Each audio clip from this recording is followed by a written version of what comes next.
Hi అండి, welcome to Prasanna's kitchen and vlogs. అందరు ఎలా ఉన్నారు? బాగున్నారా? గుడ్ మార్నింగ్ అందరికీ. ఈరోజు బ్రేక్ఫాస్ట్ కింద చిన్న చిన్న బజ్జీలు అయితే చూపిస్తున్నాను. ఇవి మా సైడ్ బజ్జీలు అంటారు, పునుకులు అంటారు. అంటే ఇవే కొంచెం పెద్ద సైజ్ వేసుకుంటే బోండా అంటారు, లేదు అంటే చిన్నవి చల్ల పునుకులు అంటారు. చిన్నగా వేసుకుంటే చూసారు ఎంత ఫ్లఫీగా వచ్చినాయో. బాగా లాన్ అంతా కూడా మంచిగా ఉడికి పైన అంతా కూడా మంచి క్రిస్పీగా బాగున్నాయండి. టేస్ట్ అయితే అదిరిపోయినాయి. దీని కాంబినేషన్ కింద పల్లి, కొబ్బరి, పుదీనా కలిపి చట్నీ అయితే చేశానండి. సూపర్ అంటే సూపర్ ఉందన్నమాట. మీలో ఎంతమందికి ఇలాగా ఇంట్లోనే చేసుకున్న బజ్జీలు అంటే ఇష్టమో కామెంట్ చేయండి. ఫస్ట్ అయితే నేను ఈ బజ్జీలు ఎలా చేశాను అన్నది చూపించేస్తున్నాను. ఇంట్లో మొన్న ఇడ్లీ వేసాను కదండి. ఇడ్లీ వేసినప్పుడు మిగిలిపోయిన ఇడ్లీ పిండితోటి నేనైతే ఇలా బజ్జీలు వేస్తున్నాను అనమాట.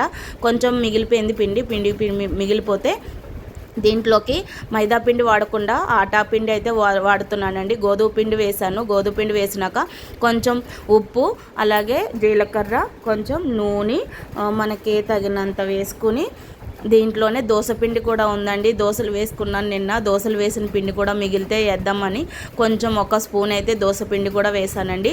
దోసపిండి వేసేసి ఇలాగ మొత్తం అయితే కలిపేసి కొంచెం పెరుగు, దీంట్లోకి పెరుగు, ఆయిల్, జీలకర్ర, ఉప్పు, గోధుమ పిండి, అలాగే ఇడ్లీ పిండి, కొంచెం దోసపిండి, ఒక స్పూన్ దోసపిండి అయితే వేసానండి. ఎందుకంటే దోశలకి పిండి సరిపోదని చెప్పేసి వేయలేదు. ఇలాగైతే దోసపిండికి వేసి మొత్తం అంతా కలిపేసి కొంచెం ఒక హాఫ్ అన్ అవర్ 1 అవర్ బయట పెట్టేశానండి. బయట పెట్టేసి తర్వాత ఫ్రిడ్జ్లో పెట్టేశాను. ఎందుకంటే ఇవాళ మార్నింగ్ బ్రేక్ఫాస్ట్ కింద వేయాలి కాబట్టి నిన్న దోశలు వేసినప్పుడే ఇలాగ కలిపి పెట్టేసుకున్నాను అనమాట. చూసారా, ఇలాగా చిన్న చిన్నగా వేసుకోవచ్చు, పెద్ద పెద్దగా కూడా వేసుకోవచ్చు అండి. కానీ టేస్ట్ అయితే మాత్రం సూపర్ ఉంటాయి.